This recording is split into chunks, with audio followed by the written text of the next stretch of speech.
Bienvenue dans CPTS par Ebrel, le podcast qui vous informe sur la santé et l'actualité médicale de notre territoire. Aujourd'hui, nous avons le plaisir de recevoir Guillaume Boisdin, médecin généraliste à Croisy-sur-Andelle, et Hubert Hardy, chirurgien maxillofacial et stomatologue à Rouen. Le docteur Hardy nous explique la prise en charge des lésions cutanées ou muqueuses. Vous allez tout découvrir dans cet épisode.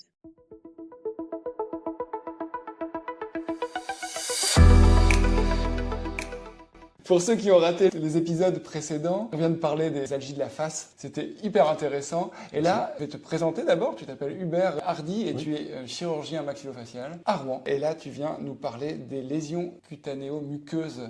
Et parce que tu t'occupes de ça aussi. Exactement. En fait, sur la valence, on va dire, carcinologique de la spécialité, il y a les lésions de la bouche, de la muqueuse de la bouche, mais aussi les lésions cutanées, dont le traitement, au final, est relativement proche. On a un abord, évidemment, qui va être plus sur exérèse et reconstruction, puisque c'est notre cœur de métier. Pas vraiment en opposition, mais en complément avec un dermatologue qui aura une approche plus médicale, qui fera les biopsies, la surveillance médicale et éventuellement les traitements médicaux, que ce soit de la cryothérapie ou des crèmes Aldara, voilà. Donc après, nous, on travaille bien évidemment en collaboration dans notre réseau avec les collègues dermatologues qui nous envoient les patients, on leur réenvoie selon le mode d'entrée des patients. Mais il n'est pas rare, malheureusement aussi pour des raisons de disponibilité des dermatologues. Tout à fait.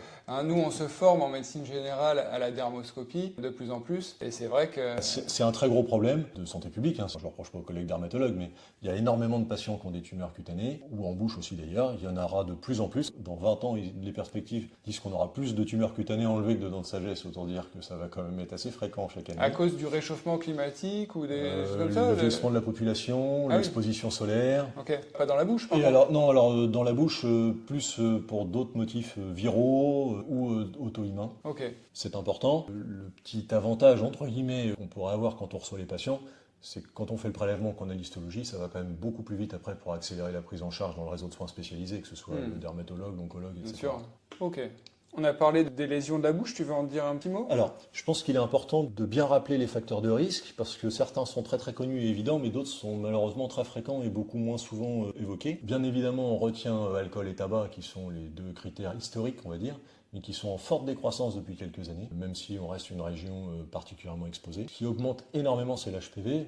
Je sais que oui, en tant que j'ai une généraliste, patiente très sensibilisé, qui ne l'attendait pas du tout à 50 ans. Malheureusement, et c'est souvent des lésions qui sont chez les sujets jeunes, sans autres facteurs de risque. Des sujets, même parfois très jeunes, malheureusement, chaque année, on a plusieurs patients de moins de 30 ou 40 ans qui sont atteints, avec souvent des lésions plus avancées parce qu'il y a du retard diagnostique, on ne pense pas forcément chez ces patients-là.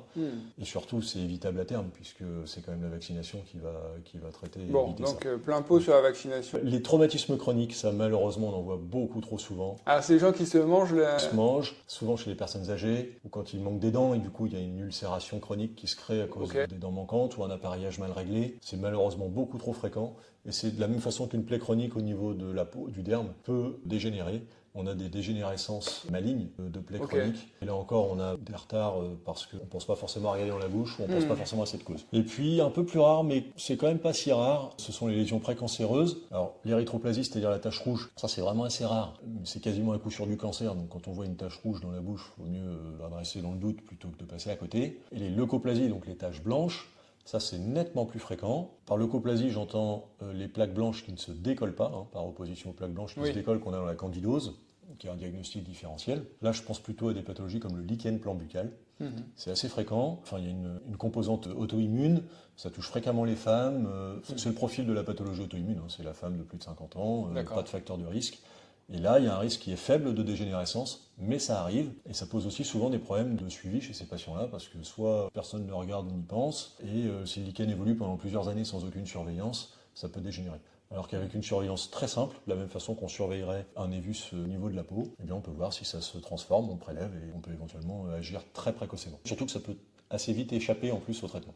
Donc, si c'est en gros toute lésion de façon qui persiste plus de combien de temps, tu dirais? 3 semaines. 3 semaines. Oui, 3 semaines, là, si on n'a pas de facteur de risque, il faut s'en occuper. on biopsie. Oui. Il faut s'en occuper. Oui, Ok. tout à fait.